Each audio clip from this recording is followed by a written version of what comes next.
Let's go. Welcome to Generations of Game. I'm always trying to get a reaction out of him. I can't get a reaction out of him, man. None. This is episode number 4. Back with us, Uncle Andrew. What's going on, Andrew? Hey, listen, I know that we're gathered here today to talk about football. Just wanted to kick off with a shout out and an immense amount of gratitude to what Bob Uecker has meant to baseball and the Milwaukee baseball community. I know that you got to grow up with Vin Scully as a Dodgers fan. Mm-hmm. I had the same experience with Bob Uecker as a Brewers fan, and he is going to be missed. Yeah, you know me. I think Vin Scully is the voice of baseball, but if somebody argued that Bob Uecker was the voice of baseball, I don't know that I could win that argument. And especially what he did in like Major League. I mean, oh man. Yeah, he's my voice of baseball, but 100%. Scully was silky smooth for sure. Just a bit outside. I'll show you that movie. I don't think he's seen. No, I don't think he's seen Major League yet. We'll get into Major Leagues at some point. Yeah, we're talking NFL today. We're going to talk about this time of year when you get into the next rounds of the playoffs. It ends up being coaching carousel, quarterback carousel. So we're going to talk about that a little bit. We're going to get into that. But first, I wanted to give a shout out, as we're giving shout outs to Davis, who, for everyone who watched the last episode and saw our predictions, went 5-1 this last weekend. Woo! The only game you didn't pick was Vikings and Rams. And I did not expect the Vikings to get pistol whipped 2 weeks in a row like that. So. I'd like to say that I'm happy about that.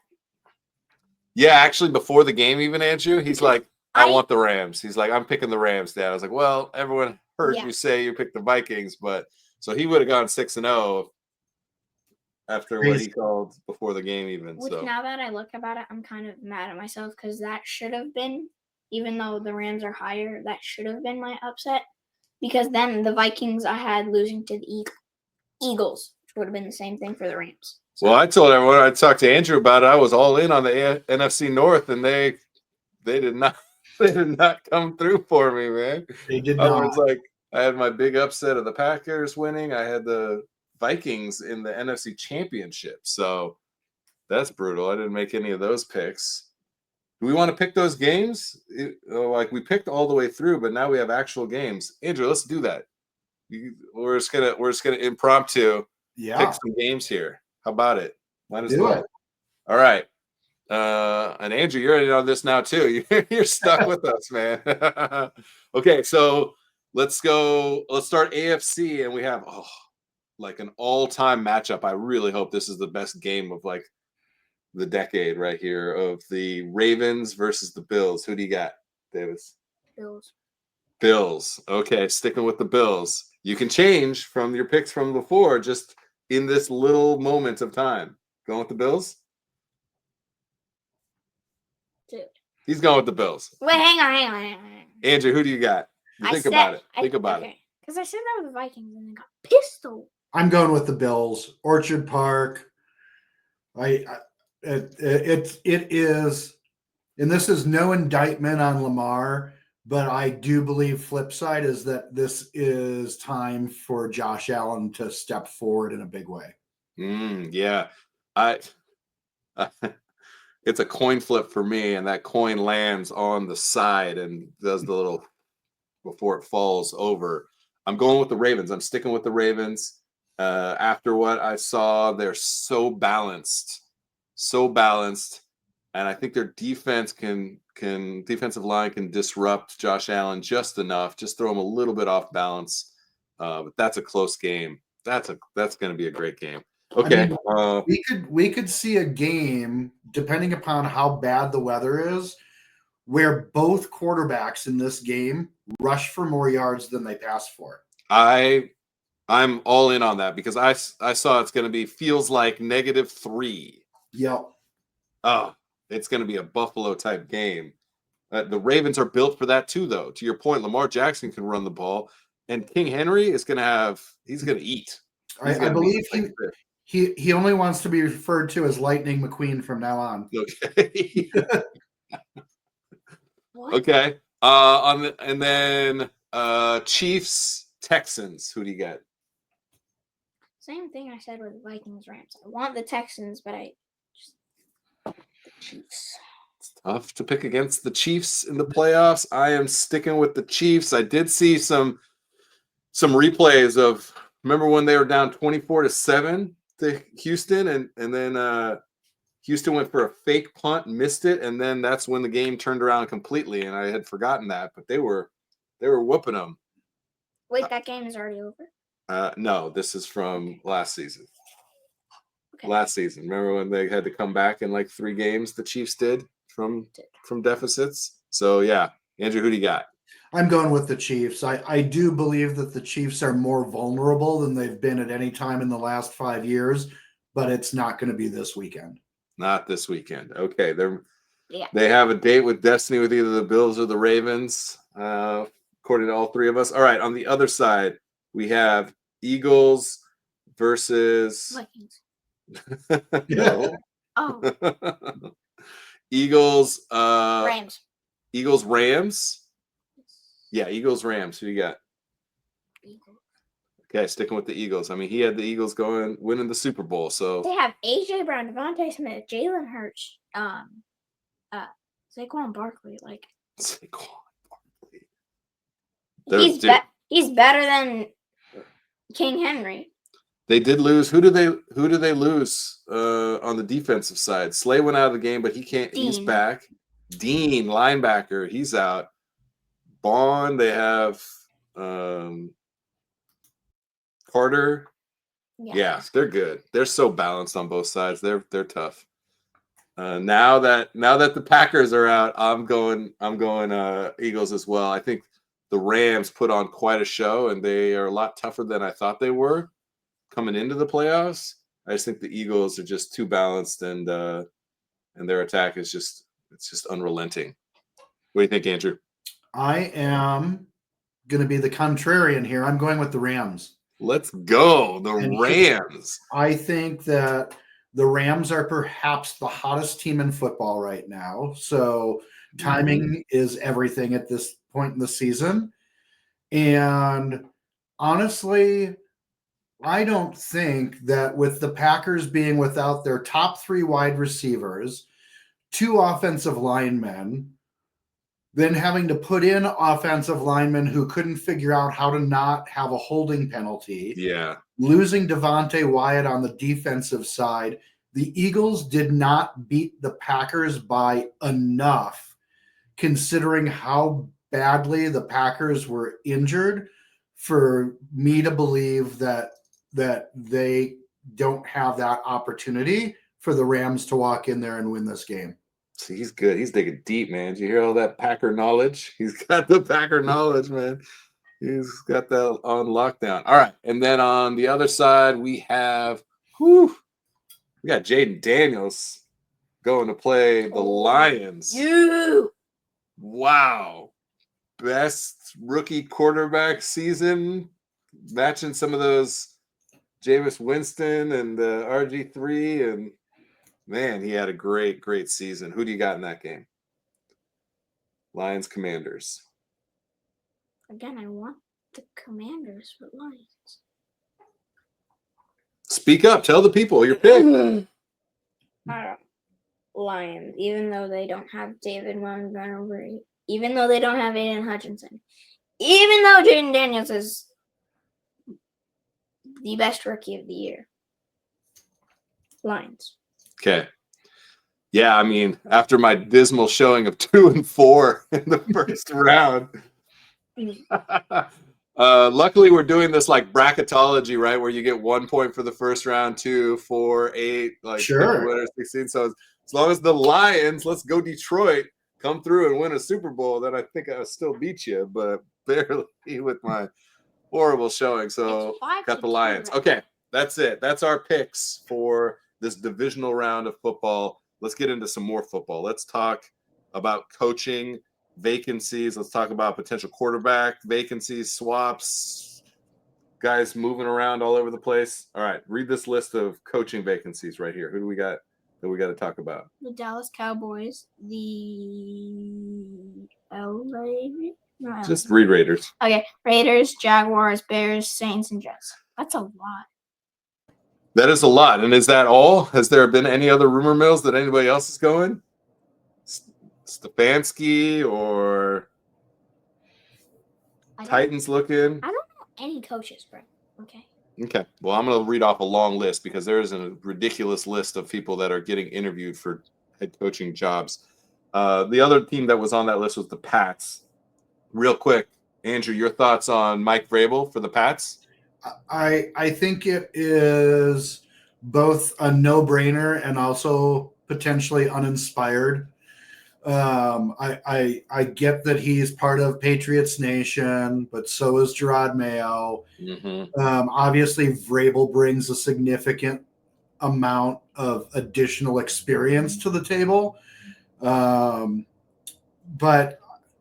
I think that we are getting to an inflection point, or have been, where we need to stop rerunning the same guys over and over again. You know, I think if you've coached 2 teams, if you coached 3 teams, you maybe don't need to be a head coach anymore.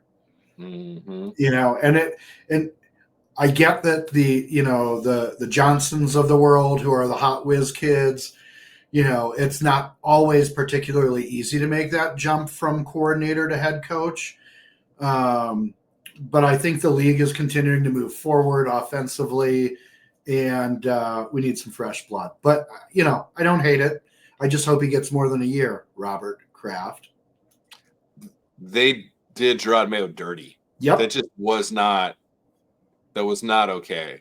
Like, you didn't even give him a year. I'm pretty sure that decision was made. What could have happened differently? At what point did they make that decision? Because he won your last game. But did that also count against him because then he lost the first overall pick? Like, I don't understand how you can't give a guy more than 1 year unless there is immense strife within that clubhouse. Yeah. Right, within that locker room.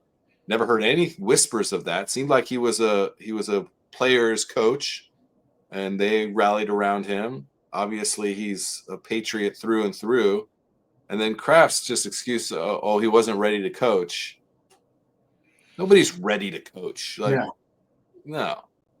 They know football. They know X's and O's. They know how to get the job done. They're a leader of men. They know how to rally them. Gerard Mayo seemed to check all those boxes. I mean, with the right team, I can't imagine why he couldn't be just as successful as DeMeco Ryans with the Texans. Yeah, that's a great alignment there. So, okay, I'm gonna read off a ridiculous list of names for everybody, and why is Matt Campbell on that? This list. So, I'll just say Matt Campbell got an interview with the Bears.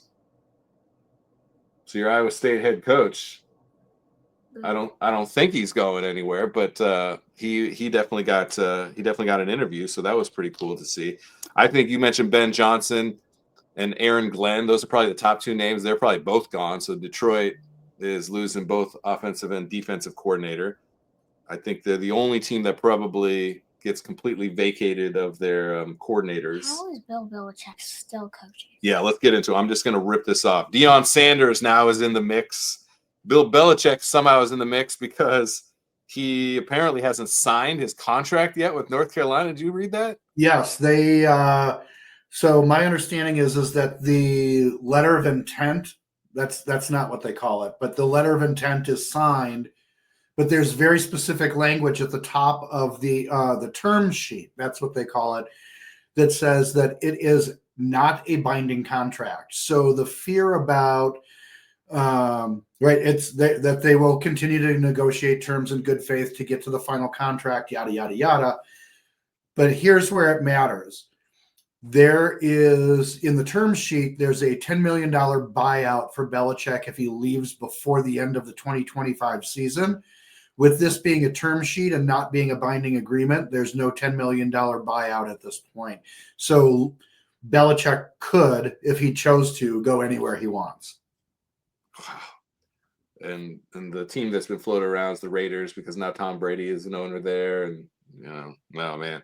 All right, Mike McCarthy maybe gets a job again. He's on the list, of course. Didn't quite make it happen in Dallas, but I think he's still got a lot of chops. He might be getting left behind a little bit. Maybe he needs to stop stop play calling. All right. Then we have some ex-coaches. Ron Rivera, Pete Carroll. How old is he? Ron Robert Rivera. Starr. By the way, Ron Rivera is coaching some football team in France. I believe this was just announced this morning. Oh, okay. He's going to Europe to coach football. Did I hear somebody else signed in France too? I think maybe they're trying to start a little league out there, or doing something out there, and pulling some guys from here. Okay. Oh, maybe I'm wrong. Maybe it wasn't Ron Rivera, but somebody's going to somebody.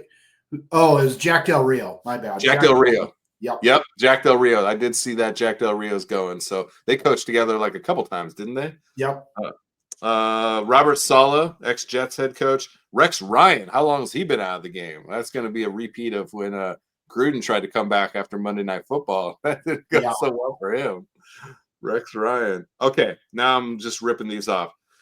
Todd Monken, Steve Spagnuolo, Arthur Smith, Bobby Slowick, Vance Joseph, Brian Flores, Josh McCown, Mike Loxley. That's another University of Maryland, so another college guy. Not a lot of college guys on this list, actually, surprisingly. Matt Nagy, Darren Rizzi, Jeff Ulbrich, Thomas Brown, Anthony Weaver, Mike Kafka, Drew Petzing, David Shaw, Kellen Moore, Liam Cohen, Patrick Graham, Joe Brady, and then both your guys, Jeff Hafley and Adam Stenovich. Both of your coordinators. I left those at the end just to get your sense. Do you think either or both of those guys are gone? I sincerely hope that Hafley is not gone. I think the advantage that he does have if he chooses to make a move is that he has been a head coach and led an entire program. So it's not just the defensive coordinator from the number 5 defense in the NFL this year that would be making a leap. As far as Stenovich goes, if he wants to leave, go ahead. And this is not an indictment on Adam. This is the fact that teams for decades have hired Packers offensive coordinators to be their head coach. Mm-hmm. And it doesn't matter because they're not the play callers. So not only are they not running an entire organization, they're not even calling the plays for their offense. So I would love to retain him as a Packer fan, but if you want him to be your head coach, good luck. Oh, I like it. Yeah, that is a long list. And there's some teams that are interviewing dozens of people, which just to me is mind-boggling. All right, let's go back to that list. Cowboys. Do you think Deion Sanders is a real possibility for the Cowboys? I would actually lean towards saying I think he's a probability at this point. Probability. Okay. And you think, we'll get into quarterbacks more, but you think they potentially need to reposition to go get Shedeur Sanders? Because we know that's what makes it a lock for Deion. Yeah, that'll happen. Yeah. I heard today that Jerry Jones would be willing to have Shedeur sit for a year. He would be willing to trade Dak and put Shedeur in and eat the money, and he would be willing to trade the picks to go get him. So I assume that that's all being floated publicly to curry favor with Deion. Yeah. Do you know, I don't have this in my bank or written down. Do you know what pick the Cowboys do have currently?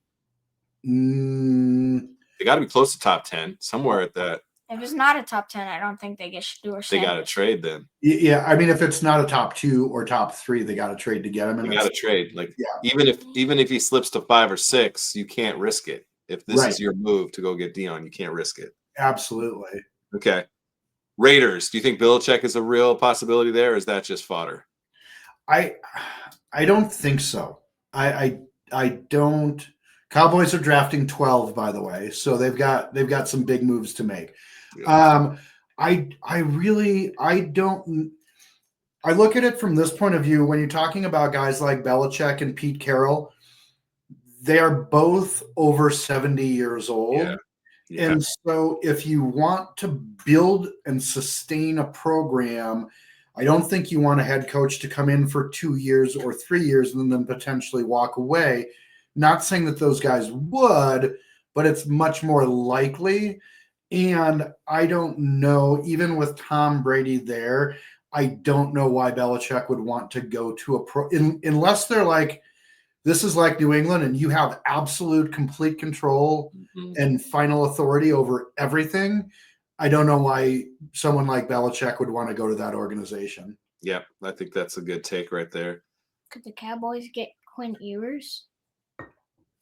At 12, yeah, Quinn Ewers won't go as high as 12. Yeah, they could get Quinn Ewers in the third round. Yeah, in the third round. Yeah, Quinn Ewers is a backup, a strong backup quarterback strength. But we'll talk about him a little bit more.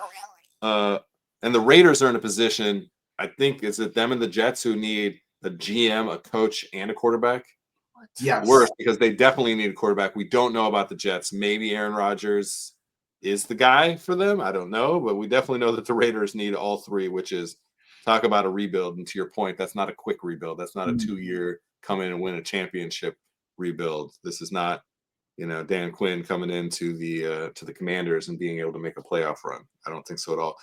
Any other word about Jaguars, Bears, Saints, Jets? Any predictions? Anything you think is going to happen there with any of those teams, Andrew?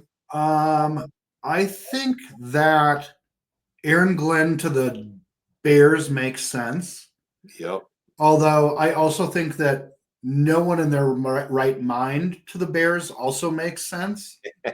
So it honestly, it wouldn't shock me if Johnson and Glenn stayed put for another year. Really? And waited for another cycle. I don't think either of them are in a position where they have to go get it right now or they're going to lose the opportunity. Yeah, I think they're both elite, and I don't see that changing next year either. I just think somebody's going to offer them the right deal because they are clearly the top two candidates. Yeah. In the whole list that I just read, those are the two guys I'd want more than probably anybody. So, and I think in terms of personnel, the Bears' position is probably the most desirable. Yeah, I agree. But if you look at the organization as a whole, is the Saints more desirable, right? Like, are the people that are running that organization more sane? And you could argue that they're not because they are $750 billion over the cap every year for the next 30 years. But they, on the flip side, are willing to continue to move that money. At some point, someone's going to pay the price, or at some point, they're going to throw up their hands and do a complete rebuild. But I think organizational leadership is stronger than it is in Chicago or New York. Okay. Yep. See, he knows about the money too. He knows where all the money goes. I never know where all the money goes. All right.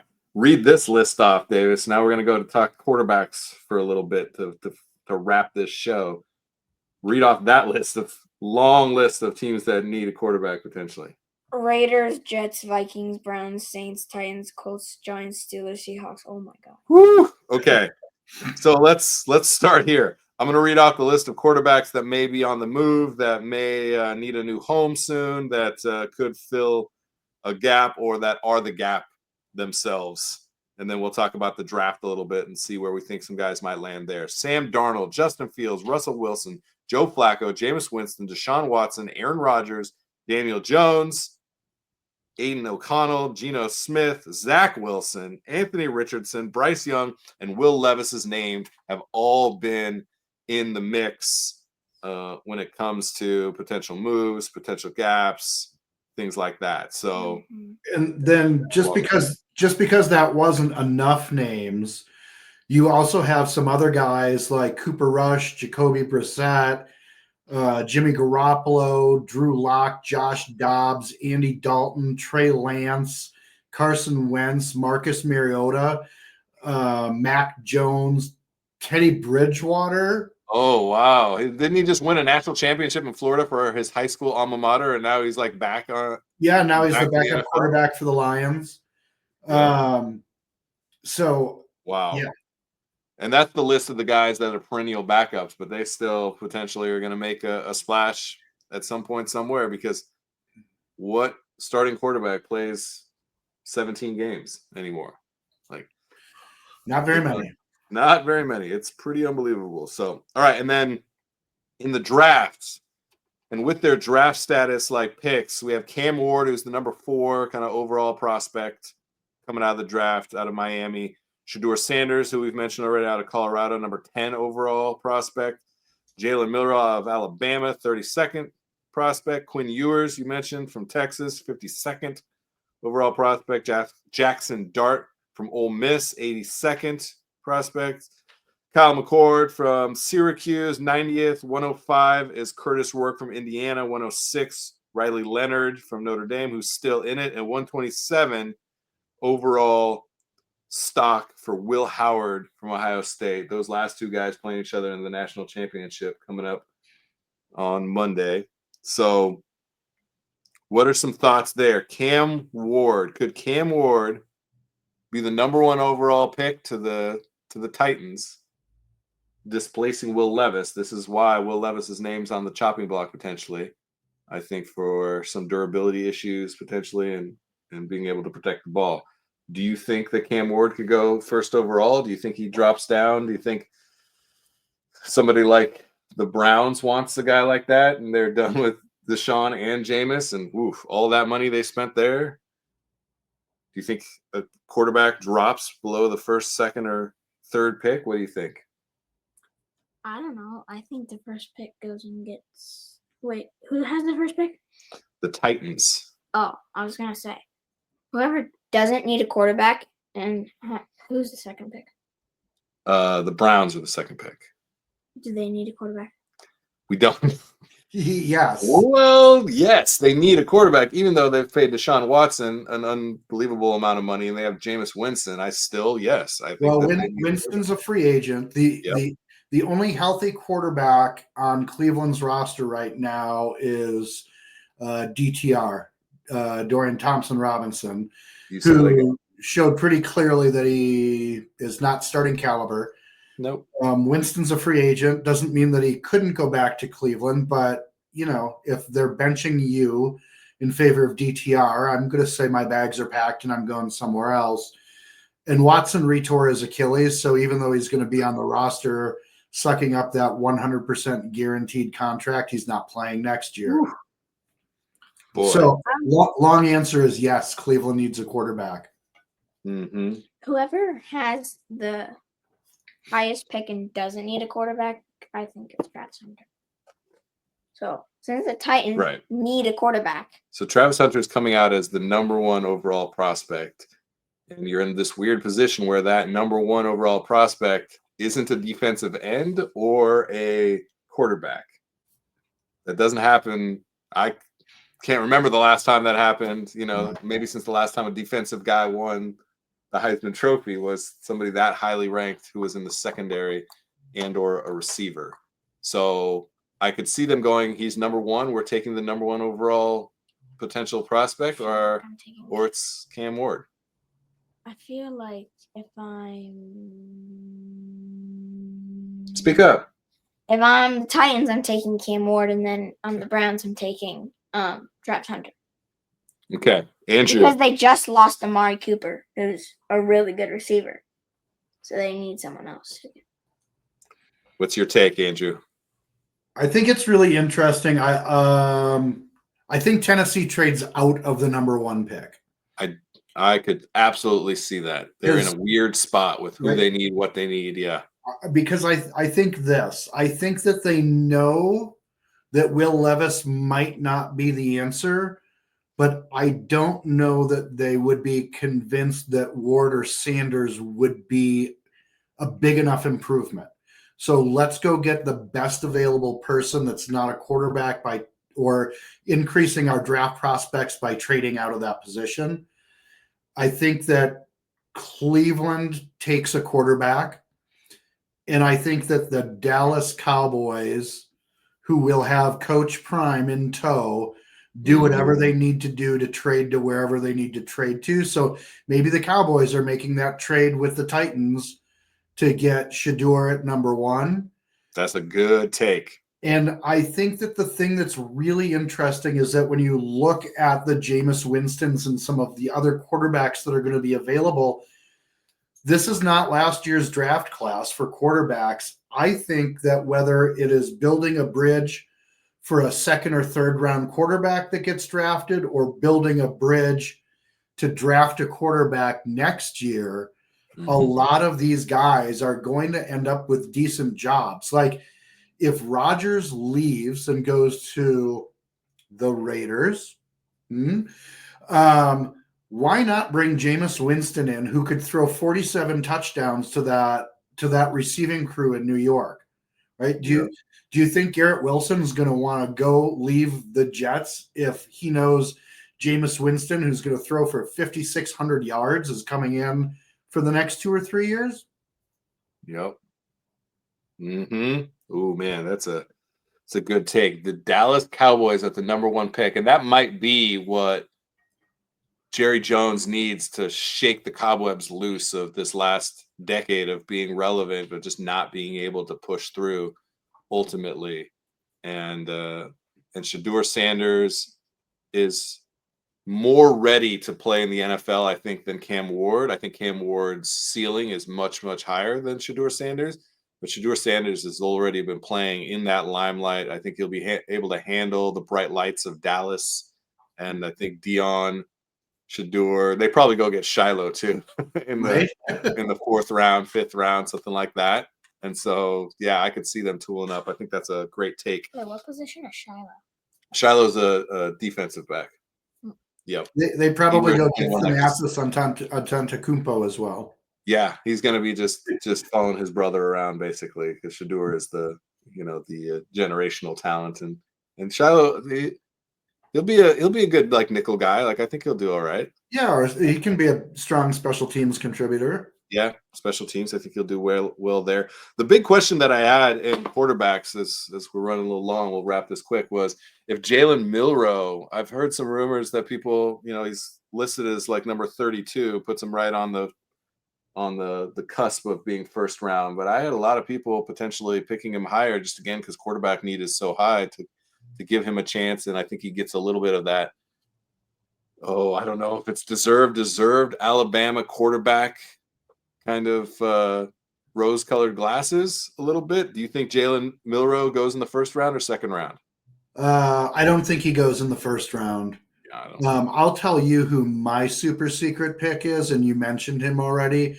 The young man from Ole Miss. Jackson Dart.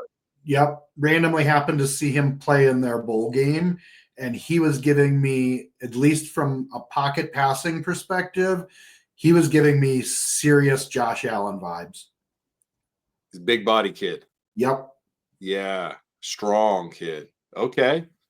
Yeah, I mean, he's number 82 on kind of that prospect list. That's higher than Josh Allen was at Wyoming. But so 82. If 82 is total overall prospects, then theoretically that puts him in the 3rd round. I think somebody could win big with him as a 3rd round quarterback. And again, not that they're going to take him in the 3rd round and insert him into the starting lineup, but long term, I think it could be a big win for somebody. Could be a guy. All right, nice. I like that sneaky pick there for that. That's it, dude. That's coaches and quarterbacks, man. That was a long one. That was a long episode. Yeah. Let's call it there. That was a great episode. Generations of Game, episode 4. We're talking NFL. What are we talking next week, guys? Do we even know yet? We don't know. We never know. No. We'll find out what happens this week. Hopefully we get to talk some more baseball soon. Or maybe it's time to talk about some basketball. Maybe Roki Suzuki will sign by next week. Hey, Dodgers are still in the mix. Teams keep dropping off the list, but the Dodgers are still in the mix for Sasaki. I'll take it. All right, everyone. Appreciate you all for tuning in. Cheers.